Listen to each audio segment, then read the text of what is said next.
Hey, good morning, Eastern Oregon. Welcome to this October 16th version of AM Live on EOA. Your connection to Eastern Oregon. We are glad that you are here with us today. If you want to find our content, it is available at EOA.network. That takes you to a link tree where you can find our Facebook, YouTube, our Roku account, and download that app for your living room TV. And then also all of these episodes end up on Spotify and other podcast networks. Glad that you're here with us. Here in just a little bit, we have the pleasure of having Devin and Zach, and they are in the process of, they have written and they're in the process of preparing to film and produce a movie right here in the Grand Ronde Valley. And they are here in association with the Eastern Oregon Film Festival, which started last night and will go through the rest of the weekend. And so it's a pleasure. We've been back and forth with them trying to get, initially it was going to be a recording, and so we're really glad to have them with us live. All right, glad you're here. How are you, man? I'm good. I was told by the sheriff that I had to be chipper this morning. Did you? Yeah. I was like, come on, dude. Oh, it's that's 8 right, o'clock in the morning. Because he watches. We'll have to ask him how you're doing. 8 o'clock in the morning. Like, how you want me to be? You come be chipper at 8 o'clock in the morning, for crying out loud. It's first Friday. Yeah. We made it. Yeah. No, but you guys knew each other as kids. Yeah. Yeah, so he can kind of We've talk known to each you at other a different. He can talk to you at and a you different can see level. that. Yeah, you know right. what I mean? Even the guys we had on the show last night, they're like looking at us like we're, you know what I mean? Because we just take jabs at each other all night. It's pretty fun. Yeah, no, it is funny. When he's there have been times when I've stuck my head in the door during shows or before shows, like, "Hey, Cody, sit up," and slouching like he's. He'll be slouching, yeah, and he'll look at me like I was a parent talking to him, but he'll stiffen right up, and I'm like, well, that's not quite what I wasn't going for that vibe, but his brother's actually my age, so he's a couple years older than me, but I always got along with him better. Yeah. I didn't get to watch the show last night. It was good. There's a lot of. It started kind of slow, but once people started filtering in, there was some really good questions. We talked a lot about obviously the tax levy at the end that he's going to try to propose. He's going to get the public's opinion on whether they would back it or not, for the drug task force. But and obviously we talked to the school resources officers 6 weeks into the school year, and they're just chugging right along. They're both new in their position. Justin Hernandez is no longer the resource officer at the high school and the middle school. Morris and John kind of share that job now between Embler and all the LeGrand schools. It's the two of them now. So pretty cool. Well, and I'm trying to think. Embler jumped in this year, and they have not.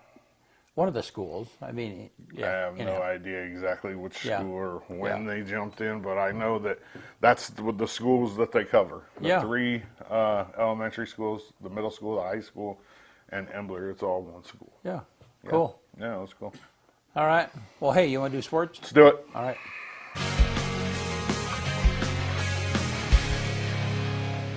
AM Sports Report brought to you by Northwest Furniture and Mattress. Fall into sleep savings at Northwest Furniture and Mattress. For a limited time, save up to $400 on select Sealy adjustable mattress sets and upgrade your sleep for less. Northwest Furniture and Mattress. Big Red Rocking Chair on Elm off Adams in LeGrand. They want to make you comfortable in your home. Whew, let's see. Some good games. LHS girls soccer battled to a tough 0-0 tie. Ties suck, man. I think George Brett says the quote, if losing's like kissing your sister, a tie's like kissing your grandma without her teeth in. I believe that's the quote. And ties suck. I hate ties. You play a whole game to tie? Right. Like, come on. No. Yeah. The girls are currently undefeated in the GOL and take on Malala at home at 2 p.m. next Thursday. Boys soccer lost to Ontario 8-0. They play next Tuesday in Baker at 6. LHS volleyball, big one tonight against Baker at home up at the high school gym, 6:30 p.m. And if this game's anything like the last time they met in Baker, it's going to be a banger. Last time they met in Baker, it went 5 sets. LeGrand had the momentum in the third, kind of lost it in the fourth, and ended up losing 3-2. It should be just like that tonight up at the gym. I'm going. It's going to be exciting. LHS football goes to Turner tomorrow to take on Cascade at 7 p.m. That's going to be a tough game for this Tiger team. This is the test. I mean, I didn't really look at Ontario or Baker as a big test for this Tiger team. This Cascade game is the test to see where we really are in the state.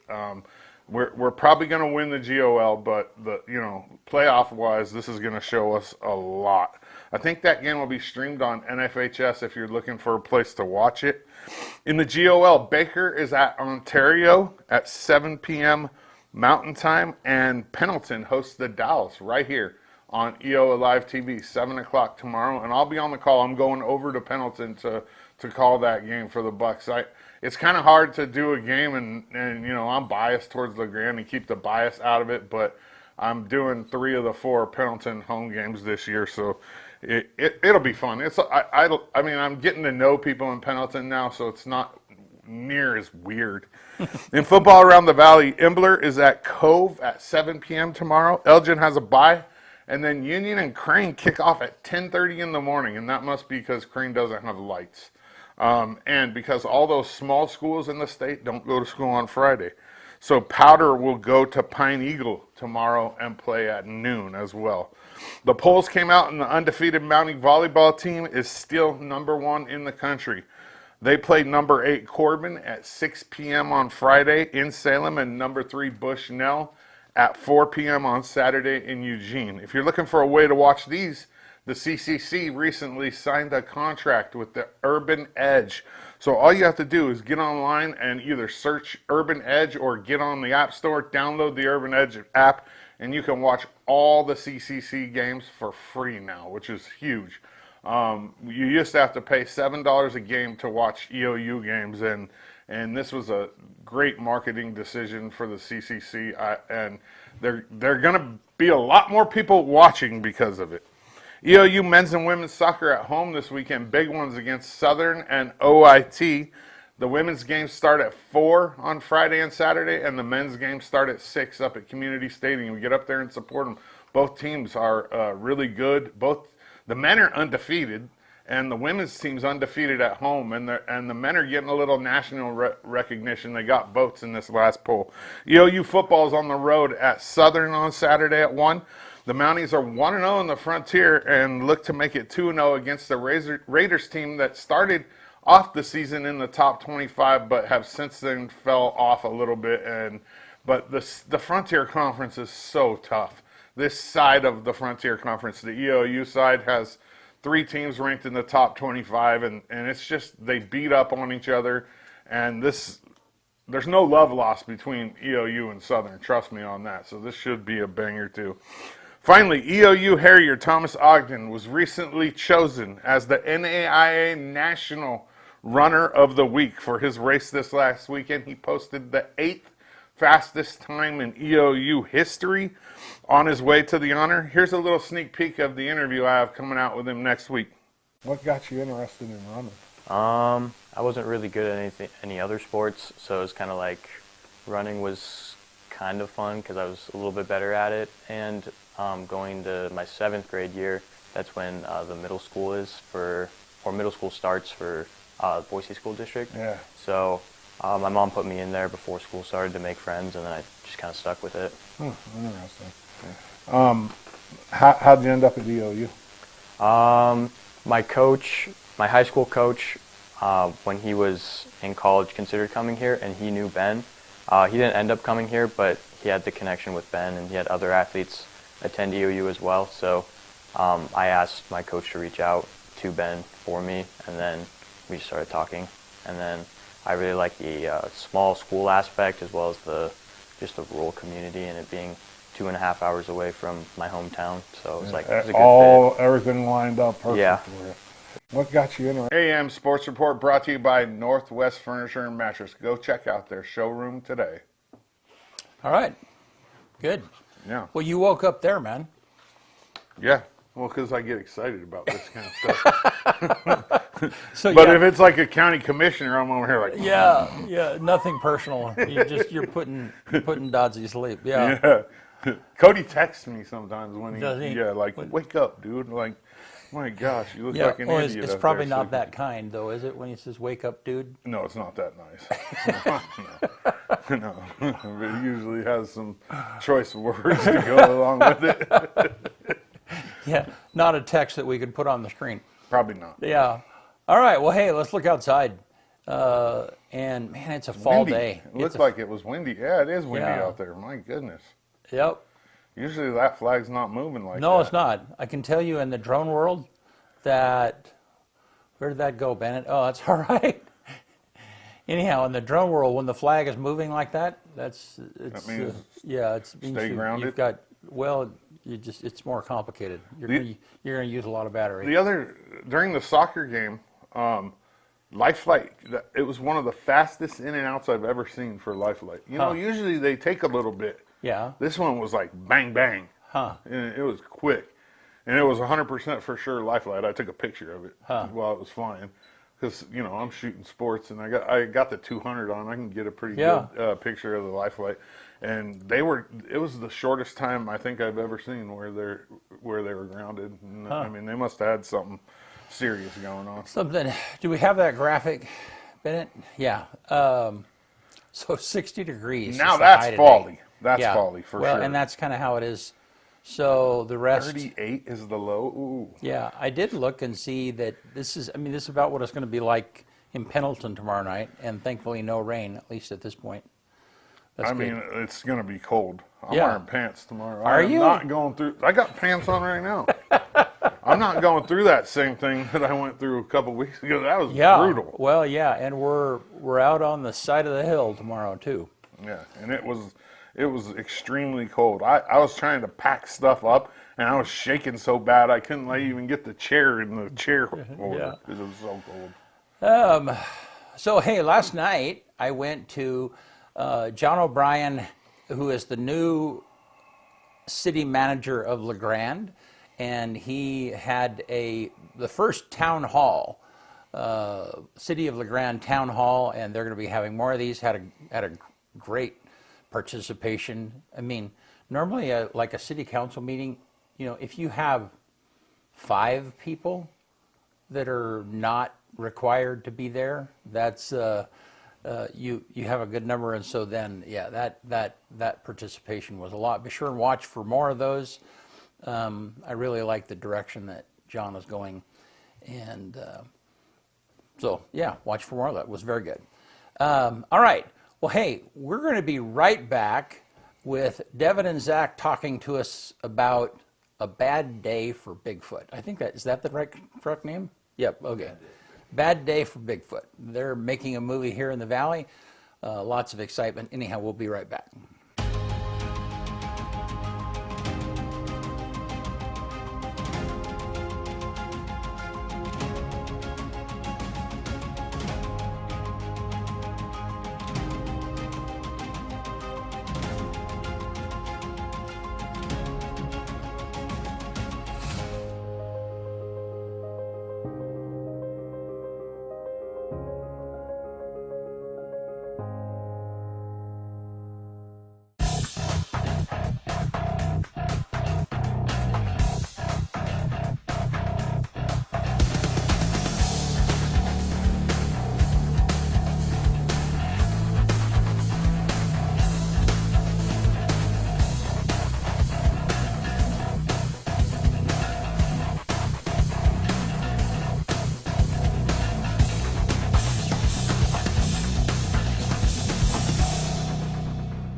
Eastern Oregon is full of interesting people, with interesting minds and interesting things to say. Here at EO Live, we're committed to connecting you to these intriguing people with EO Talks. We let our special guests share their ideas and life experiences with deep, open, engaging, and inquisitive conversations. You'll also be informed in depth on some of the most recent and relevant events, issues, and more. EO Talks on EO Live, your connection to Eastern Oregon, now on Roku. Here, red.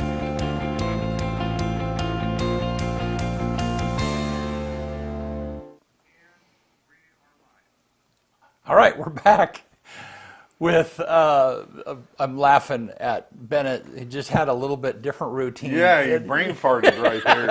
I was like, what the heck? Like, what are you doing? He's trying to get fancy on us or something. Anyhow, glad you guys are here. Devin and Zach, yeah, hey, thanks for joining us this morning. And like I said earlier, I didn't think you were going to be available for the show on Thursday, and so we had talked about pre-recording this, and we were trying to back and forth and trying to figure out how to do that, and then the other day after giving you, just the last thing was like, well, hey, is there any chance you guys are available on Thursday morning? So, yeah. We're here. I don't blame them for not wanting to get up. Yeah.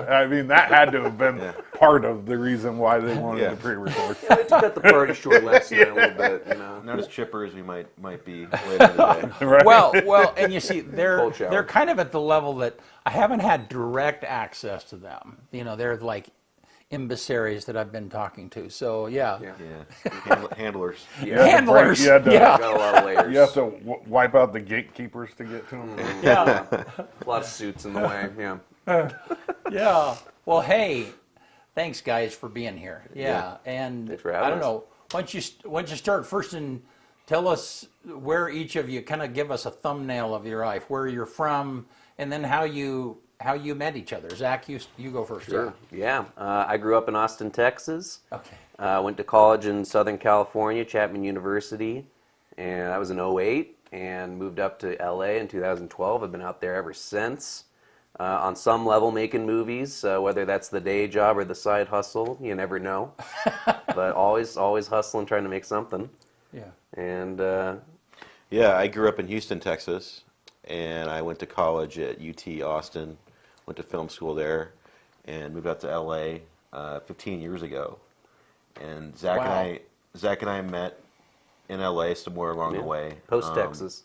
Yeah, I've spent a lot of time as an editor for movies and TV, but always writing and acting and trying to make film projects along the way. And so Zach and I met, probably 10 years ago, and made a short film together. And then 3 years ago we made Foil, our first feature film. First feature, So, feature debut. Bad Day for Bigfoot is our second feature collaboration, and we've been writing it for the last 2 years. And we're planning to shoot it next summer here in La Grande and the surrounding areas. If we play our cards right. Yeah. Well, cool. So, have you both been writing all along the way, or as you pursued film? Yeah. Yeah, we have. It's we've had our focus, like career focus, on other things. Zach has acted a bunch. You do voice work. Sure. Yeah. I've done some acting as well. Like I said, my primary career has been editing. But we've always written, and we learned through the process of that short film that we work well together.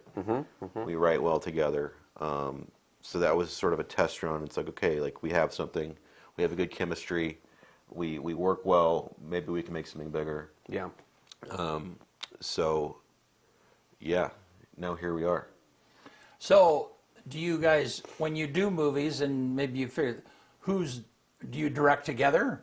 How does that, how do you divide the stuff? I would after say, writing? even if it's not as common to say in a movie, we usually say we are co-creators of the movie. But then, just so that someone knows who to look to, we say that I'm like directing production, but then in a lot of ways the editing is directing post-production. Right. You know? And so there's kind of a handoff that occurs. at Yeah, that point. so this is where we kind of complement each other well, because Zach, trained to be a director at Chapman. Right. And has that experience on set and has that experience with managing crew and collaborating with cinematographers. I've spent less time on set and more time in post-production. So I have that experience. So when we get to post, that's sort of my wheelhouse, and then when we're on set shooting, that's sort of where Zach's comfort level is and his skill set lies. So we complement each other well in that way. Yeah. The yin yang thing. Yeah. So it's sort of just kind of pooling our different experiences and our connections and trying to help each other create the best product. So here's a little bit of a technical question, because part of this is my world, not making movies. But how do you are there times when you've been editing something that's like, man, I wish I would have been on set and just told them I just needed just this shot to transition me, Yeah, but they said they'd fix it in post. So, right, yeah. Yeah, because sometimes when you're shooting something and it's like you're shooting a sequence and you just forget, oh, that's right, I forgot to get that one of him standing up from the desk and walking out of the room. It's like, okay, how so. And I guess the direct question is you knowing that, does that help in the shooting end of it? Yeah. Sure. Yeah. I think on set it's complicated because in Foil we acted in the film as well. So we're wearing a lot of different hats. It can be hard to kind of keep perspective about what's going on. But I do try to keep looking at things through the editing lens to see like, okay, what we might need. But I really defer to Zach on set because one, I think he's a great leader. He has just that quality to inspire people, inspire crew to do their best work and feel good about what they're doing, and also just managing what's going on and getting what we need. Like, he's great at that. So I really stay out of the way. If anything, I talk to the actors a little more. Sure. Yeah. You might get an actor who really wants to get philosophical, and I think I have a little more time for that than Zach does, because I like that stuff. But Zach is just a great leader. He's great at managing personalities, managing time, and just getting what we need. So I trust him when it comes to set. I'm a middle child, so I'm a very good mediator. Are you? Yes. I can handle all the different inputs and keep it all level. You know what I mean? That's kind of my thing. Cool. How have you guys found, backing up just a little bit, have you guys found, both of you being from Texas, kind of a tie that you, Totally. I think that was... But you didn't know each other in Texas, though. No. Okay. We had a mutual friend that once he learned we were both from Texas, and he was like, that kind of explains their kind of laid-back, like, demeanor, and he set us up on a mandate, and we were like, hey, man, we gel. We got the same vibe here, which... I think especially when you're a transplant over to LA or wherever, right, you're kind of looking for that familiarity. So we clicked very fast in that way. Yeah, there's just a common energy, maybe. Yeah. And we've talked about how there's a certain attitude about filmmaking, and especially in Austin, where we came from, that is just more collaborative and open and supportive, really. Yeah. More about the village. Yeah, and just like helpful. And I think that's part of what we've connected to here in this creative community. We feel kindred spirits in the approach to filmmaking. And in other situations, sometimes in LA, like, it's very cutthroat and sort of competitive, and people aren't as supportive. Not always, but sometimes. But here we really feel that supportive nature from people and willingness to help, and have also discovered that there's a lot of talented people here. Yeah. And we saw it last night at the reading. Yep. So. Absolutely. Yeah. So talk to me about your connection to LeGrand. How did you get connected here? So we screened our first feature, Foil, here in 2023 at the festival. Okay. We came out for it. And we screened at the Hot Lake Springs hotel venue there, which was unbelievable. Yeah. Big, packed, sold-out, raucous screening. People were laughing, gasping, which, again, we screened it a couple of times in L.A., and it's sort of like, it's like you're asking people to come, like, yeah, I guess maybe I'll show. we just knew instantly, like, this town is loving what we're doing. This whole festival, you know, people are like coming out and excited. And Chris Jennings in particular is just like an unbelievable force of nature of like pushing this entire, you know, grassroots film community here. So right after that, they started a field trip program for filmmakers, where if you have a script that you think you could shoot in the area, you can submit it to Eastern Oregon Film Festival, and if you get accepted, they'll fly you out, put you up, and sort of present to you, here's how you could shoot it here. Here's locations, here's vendors, here's venues, here's everything you could need to shoot here.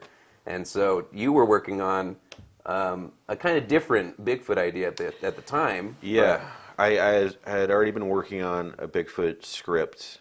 It was based on a true story, a real life character. It was based on a Patterson Gimlin film, and Roger Patterson and Bob Gimlin, the famous Bigfoot film where the Bigfoot's turning back to the camera. To this day, it's considered the most credible Bigfoot footage that we have, and it was the story around how they shot that and whether it was real or not. And you know, a guy who later came out and said that they paid him to wear a suit, but still other people refute that. And I realized that it was going to be too like complicated to use the actual story and real people, but there was something that the guy Bob Hieronymus, who said that they paid him to wear the suit, said in an interview. He said, the whole time I was wearing that suit, all I could think about was somebody's going to shoot me. And I said, that is the movie. I'm going to take that piece of it. That's a movie. I'm going to take that piece of it. What if there was a Bigfoot hoax that went wrong? And everything went sideways from there. And that's a bad day. So it's a bad day for the fake Bigfoot. Yes, sir. That was the genesis of this script, and then as we're continuing to develop it, the field trip program came about.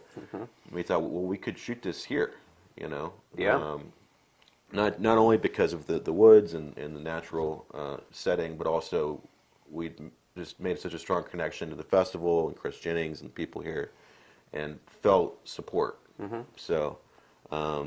That's been the journey to this point, and you know, last night was just a great step in the journey. Huge step. To hear the script read out loud in front of an audience, to hear a lot of the jokes land, which is hard. Like a screenplay read aloud is not necessarily like a fan-friendly, audience-friendly thing. Right. It's arduous. There's a lot of scene You gotta description. stay focused. Yeah. It's a lot of listening. So jokes we've been looking at for 2 years, getting a laugh is helpful for us. Because after 2 years, like, is this funny? I don't know anymore. Right. I started the script. I probably wrote it alone for the first year, getting notes from Zach, and then we've been passing it back and forth as co-writers for the past year or so.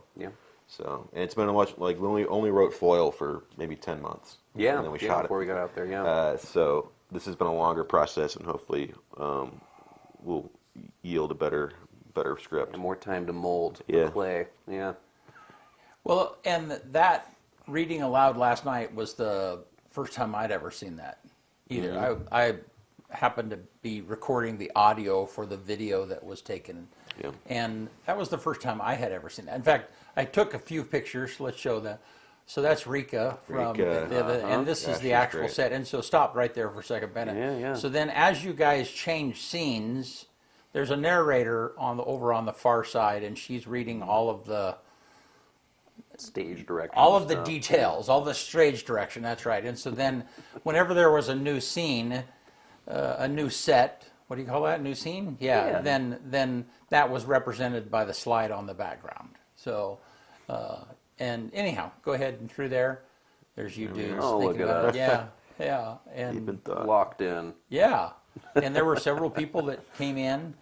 No, that was. I mean, I'm sure that was like a super unique experience for you. And I mean, probably fulfilling, wasn't it? I mean. Oh, absolutely. Yeah. Getting to see folks bring themselves to the roles, and getting to see different shades of the characters that, you know, maybe aren't even what was in our head, but seeing it live happening is it informs everything for us. And hearing it out loud, actually two characters interacting. I mean, usually the first time you hear the script out loud, it's pretty painful, and you realize, like, oh my gosh, we need to rewrite so many things. And there may be one or two moments, but for the most part, I think we're pretty excited at how good it did feel. You know, being read out loud for the first time. I mean, it's the best way to kind of pressure test your dialogue to see if it's working or not, and you can just feel it. You know, it's like playing a new song. I like used to play music live, still do sometimes, but you can feel in the room if it's when you play a song live if it's hitting or not. Oh yeah, you can feel you can feel it with dialogue too, and especially in a comedy. You know, you can kind of tell if those jokes are landing. And like we said, it's not a fully acted out play. You know, the actors have we haven't rehearsed it. We're kind of just reading it cold. So for it to kind of work still is a good sign. It hasn't been cast yet, right? These people aren't cast as the characters. These are just randos. How do you pick them? Like, I mean, huge shout out to Chris Jennings and to Eastern Oregon University for providing us with they're theater students. Local talent. Some of them are theater students, and some of them are folks that Chris has known like his whole life out here. That he just, you know, Chris is a producer on the film with us, and all the support we're getting from EOFF. So he's read the script, he's familiar with who we needed, and basically handpicked pretty much everyone in it, saying these people are going to nail this. Trust me. Trust me. But you did have a gal, the police lady. Eva, yes. Okay, and you have cast her though. No, she's. We're still working on that. We'll see where that leads. But he was also a Chris Jennings. That was Chris. Oh, I see. Okay. She has a connection to Eastern Oregon. She went to school here. Okay. So that was a connection through Chris as well. Yeah. And we trusted him to sort of cast this read for us based on his experience and his connections with actors around the area. Because we would love to cast locally whenever we can in this part. So this was such a cool opportunity to see the people he believes in come do it. Yeah, we will have local actors in this movie. Yeah. Well, and there was great. I mean, the people that Chris had arranged there. I mean, many of them have lots of acting experience already. Yeah. I mean, many of I mean, there were several of them that I could name that'd be like, yeah, that would fit in that role, and I could watch. I mean, as I was watching them, it's like, yeah, he could do that. She could do that. Absolutely. Well, my other question, actually, I have two more questions. Why, like, was there some sort of tie to Bigfoot before you heard that story? You know, the possibly getting shot. Like, did you see Bigfoot, dude? No, I haven't had it. I have not personally had an encounter. But Zach and I are generally interested in paranormal things. You know, our last movie, Foil, touches on UFOs and aliens, but is still grounded as a character story. And you know, for me, like I can't think of a Bigfoot film that is really about like interrogating what Bigfoot is and why, or you know, it's usually Bigfoot's just a monster, and it's a horror movie, Slasher in the woods. It's not really investigating who Bigfoot is, why he is, and why people are interested in figuring it out. So that's kind of the things that are interesting to me about this. Is like, what is that need that we have to like figure why are we interested in Bigfoot first of all? Like, what is that need to connect? And it's kind of it might be like this desire to connect to something greater than ourselves, right? It's like it's spiritual in a way, almost. It's the same reason that people have that connection to UFOs and aliens. It's like wanting to feel like we're not alone, like there's something else out there greater than ourselves. Yeah. And there's, you know, this movie showcases like many different perspectives and attitudes on how to figure that out. So you see a range of like approaches to figure out what Bigfoot is. Yeah, so that's I will say too, when we were out here in 2023, even before we knew we might submit a Bigfoot script, we met some awesome folks out here that are true believers. Yes. In particular, Andy Reid at Growwiser over in Pumpkin Ridge. I believe it was Alexander Craven that recommended that we hit him up and go see his land and take a tour with him. And we learned a lot from him and David Lundquist. Yeah. Another like big Bigfoot guy. We just like, yeah, we got like, I think we got our finger on the pulse of like what these guys really have sussed out. Heard their stories, Yeah. and we take that stuff seriously. Like, Yeah. we want to treat people's stories with respect. Yeah. You know, we're not making fun of anyone or anything. Like, we take the story seriously. We want to take an honest look at like how people view this subject. Totally. Wait, do you believe in Bigfoot? Put you on the hot seat. Well, you see, that's the great question. Is when you ask that, it's like, what are you asking? Like, do I believe that there are unknown primates out there? Of course. Do I believe that Bigfoot is like an interdimensional time traveler? I don't know if I would go that far. But the thing is, there's a whole spectrum of what it could be. The minimum is like, oh, it's just an ape that we don't know about, and that's like not a big deal for most people, probably. The extreme is the other thing that I said, and it's like, Yeah. so when you ask that, it's like you could be asking a lot of things, you know. Right. But I certainly believe there's things out there that we haven't classified. Yeah. You know, if you ask the same question about a colossal squid 100 years Right. ago, Right. same thing. You know, now We're finding we found 'em. unknown things all the time. Yeah, in the ocean and. yeah, you never know. Well, cool. Did you guys ever think that this would be the topic of? I mean, you know, kind of when you look at it objectively, there are times it's like, we're making a Bigfoot movie. I mean, Yeah. does that ever like run across your brain? It seemed kind of like a no-brainer, actually. Yeah. After our sci-fi buddy UFO movie in the desert, Right. it's sort of, you know, We've entered the sci-fi genre. yeah. So tell us what Foil is about. And I'm sorry, I don't know what that. Yes, no, yeah. So Foil is a sci-fi buddy comedy in the desert about me and Devin. We're two buddies that are reconnecting on a camping trip together. I'm a kind of struggling screenwriter trying to find my next screenplay idea, and you're actually going out because there's a rumored UFO crash site in the area that you want to investigate. And we come across an interesting local that claims to have wreckage from that crash site, and kind of chaos ensues. You believe it's real, I believe it's fake, and there may or may not be real UFO alien hijinks kind of intertwined. It's called Foil. Watch it now. It's on Prime Video. Probably Prime laugh. Video, Yeah. Tubi, Tubi, yeah. Apple, it's out there. You can watch it. So Cool.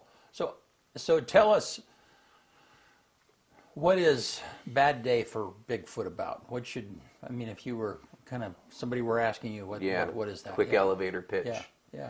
I would say it's about a Bigfoot hoax gone terribly awry via a hunter shooting the hoaxer in the Bigfoot suit, and a leaked tape of the incident getting to the authorities, and that leading to a kind of chaotic cat and mouse confusion in the woods between the investigators, the hoaxers, locals, and a mysterious otherworldly force in the woods, locally known as the switch flip, that defies explanation. And whether or not that's connected to a real Sasquatch, the story will.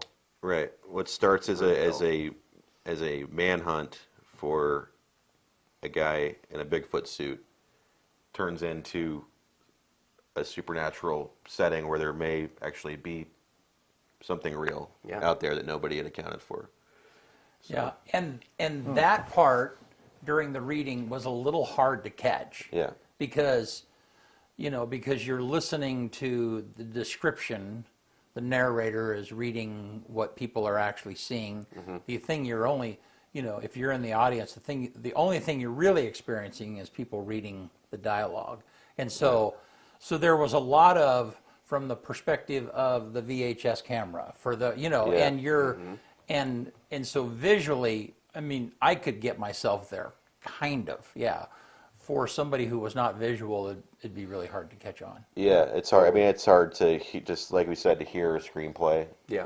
Like screenplays are meant to be watched. Right, yeah. So, especially this one, where there's different formats, different perspectives. When we have the same actor playing different roles. Yeah. It's definitely, there's definitely challenges to seeing that live and following along. But I think we're pleased at how well people did that latch they did onto track it. Yeah. Yeah. Yeah. So, Are there times where you've had to adjust your writing because it's like, man, I don't think we have the money to do that on screen. You know, I mean. yeah, we learned that. That was a lesson for us on foil. It's like when you write, you know, Rex falls into a giant hole. You have to figure out how to shoot that. Right. Like, how are we going to get a giant hole? Yeah. Are we going to dig it? Dig that hole. Visual effects, like, you know, like when you write something, it means you have to shoot it. Right. And Just that one sentence on the page And can be a whole visualize it. day. Yeah, right. And, yeah. Figuring that and out that out was there. when we came out here in June to do location scout, and we looked at places all over, like woods locations, bars, you know, cabins and stuff. And when you get into a space and you're like, we might actually shoot here, that's really helpful because then you have the space in your mind, and that can change how you write something. Or you can adjust based on that. Right, yeah. Knowing what the actual space is. So- LeGrand fits the Bigfoot genre Right. area. Yeah. You know, like We see a lot of perfectly. Bigfoot stickers around, and Pacific we know people Northwest is like known for Bigfoot, and it's kind of like, you know, it's a rural hillbilly town. You know what I mean? It's like perfect. Yeah, We agree. we agree. Yeah. this is So- perfect. With I that, get you can why you- donate to our movie. I bet. Yeah, man. Yeah. Yeah, well, so then that was going to be my next question is like, so you've written, you have all the, so how do you pay for this? How do you, yeah. No, that's kind of where we're at right now. Yeah. Is we start looking for investors and contributions, and you know, ideally we attach an interesting name to the project a little early here that might bring people in that are even outside of our sphere of folks we'd reach out to. But you know, I think it's also important too, and Chris Jennings has helped a lot here, helping set up the Eastern Oregon Filmmakers Support Fund. There's like a direct way to donate to the film if you believe in it. Yeah, where is that? Do you know the link? You can go to baddayforbigfoot.com, and there's a donate page on there that will lead you to the support fund. Yep. But we're also looking for equity investors for folks that happen to have like a deeper pocket. We're also looking for sponsorships. You know, I mean, in a lot of ways, we want to follow in the breakup season footsteps where, you know, we have Rafi Jacobs who produced that film, producing this film with us, and we kind of want to follow that playbook of making sure that, you know, every dollar we're spending on this movie is in a way infusing into the community in terms of the lodging and in terms of catering and meals for everybody coming in to shoot this thing, and rentals and hardware stores, and, you know. It's going to be a predominantly Oregon cast and crew. Yeah. We will, you know, probably bring some people from LA or elsewhere, but this is going to be majority Oregon production. Yeah. And we spoke it with EOU a little bit when we came out in June, and it sounds like maybe there's a way to set up getting students involved too. Like we you know, even if folks are green and are looking for production experience, like we want those people too. Like we want. Yeah, you can reach out to us, baddayforbigfoot@gmail.com. Follow us on socials. I just followed you. Yeah. Beautiful. Nice. Yeah. Well, and so did you connect? Nelson is the one who wrote me and said, hey, Yes. you know, and he's the one that originally connected us. How has he been helpful for you guys in this process? Huge. Incredible help. Yeah. Such a great guy, like really talented, not only really talented filmmaker, but has been so generous with like sharing his knowledge that he gleaned from making a film here and his connections. And like Zach said, Rafi Jacobs, the producer on that film, has come on board with us to produce this, along with Chris Jennings. And Nelson's been an incredible resource for us and a huge ally. So. Yeah. No, generous is a great word of describing him, just because he's, you know, he's just kind and approachable and down to earth, and he's generous with the information that he gives. Yes. Yeah. You know, some people might find something out here like, I can make movies out here, and this is all just for me. Only I know. Right, how to. yeah. He wants to spread the gospel, man, which is Right. great. He's given us the whole playbook, and that's so valuable. Yeah. Can't say enough about Nelson. So What's beyond this? Are you guys already starting to think about some stuff out there? We got a couple other buns in the oven. Yeah, we do. Yeah, we write other scripts. We have other things that are on our radar, but for the next year, we're focused on this. Yeah. So primarily, we're hoping to shoot in June, probably next year. Yeah. Probably a 3-week shoot. So, and then post-production after that. So, that's our focus. We have other things that we're working on. We're always writing other scripts, but right now we're in Bigfoot mode. Yeah. Is there an actual Bigfoot in the movie? Or does that give away too much? Dodds, you're going to have to watch the film. Yeah, you're gonna have to watch and find out. Maybe I was going to cast for Bigfoot. Well, Throw yeah. your hat in the ring, man. You got the hype. Not in a million years. Maybe Dodds is it. I could see it. Yeah. I could see it. No. So, do you guys have families or significant people that are like, following you around or very forgiving of your throwing your life into this? Yeah. Yeah, my wife's thrilled that we just opened up another business to make another movie. Yeah. No, I have a very, very supportive wife and dog, and there's been nothing but support. Yep. Yeah, same here. Wife, 2 dogs, and the folks back home. I don't know. I come from a pretty performative family. They're all on some level actors or performers in some way, so they get it.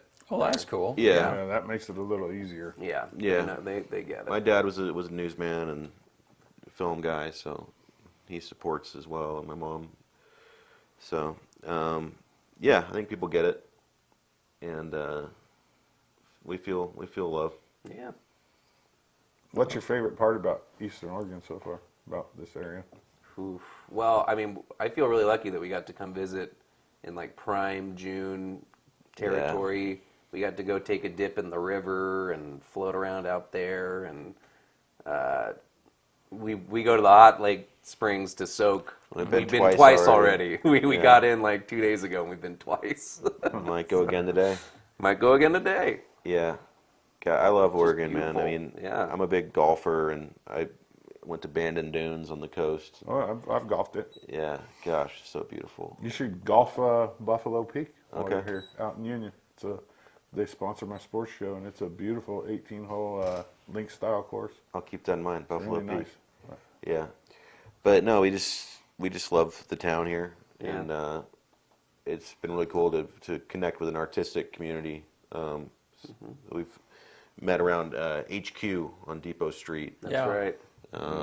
So Well, and I think that Texas and Eastern Oregon have, I mean, it's just a vibe. Yeah. I mean, we feel that. Yeah. just really down to earth people, and With EOU here and with UT in Austin, like it does feel kind of like early Austin days out here, For sure. I think that's we clocked that when we came out to the festival. Like similar attitudes Artist about haven. art and support, and there's a certain selflessness that we find out here. Yeah. And I think people are also just like really present. That's one thing I like about Zach is it's easy to get ahead of ourselves what we're doing, but it's like, what are we doing today? right. And like what's happening right now.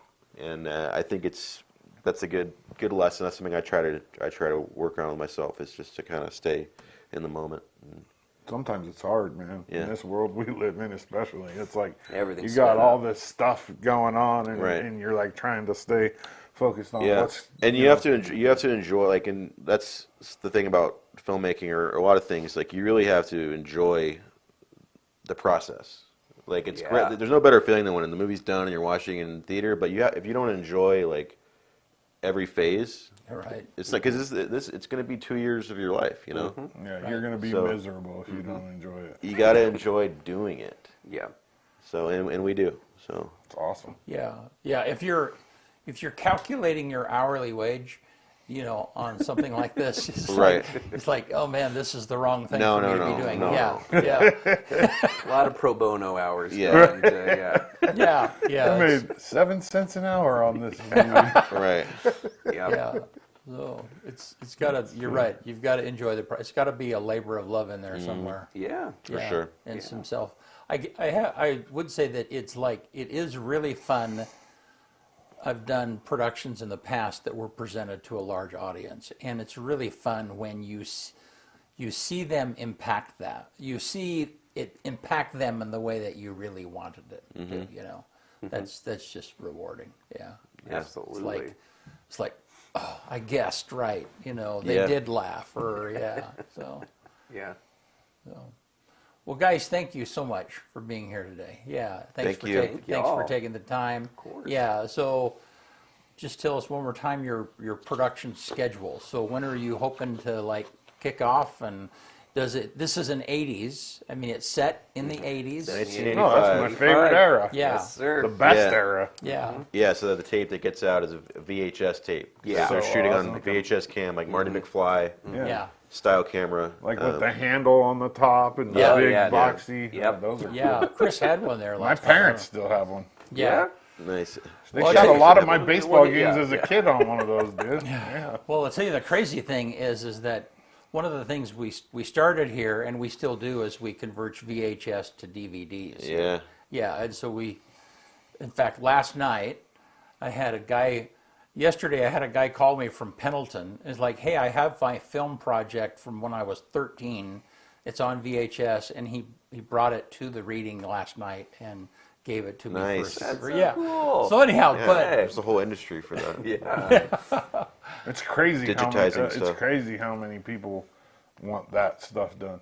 yeah. Yeah. But the problem is there's like it's hard to make money doing that. Like you know what I mean? Like putting a DVD, you know, out of a VHS. Right, It's right. not- But so tell us your schedule again. I'm sorry, I kind of Yeah. took us off. Yeah. No, yeah. So we are definitely very much in the fundraising / early casting attachment phase now, and we'll probably have an idea of where that budget's looking by the end of the year, and we'll probably give that the full push green light around that time, and we would come back and try and shoot in June, you know, before it's.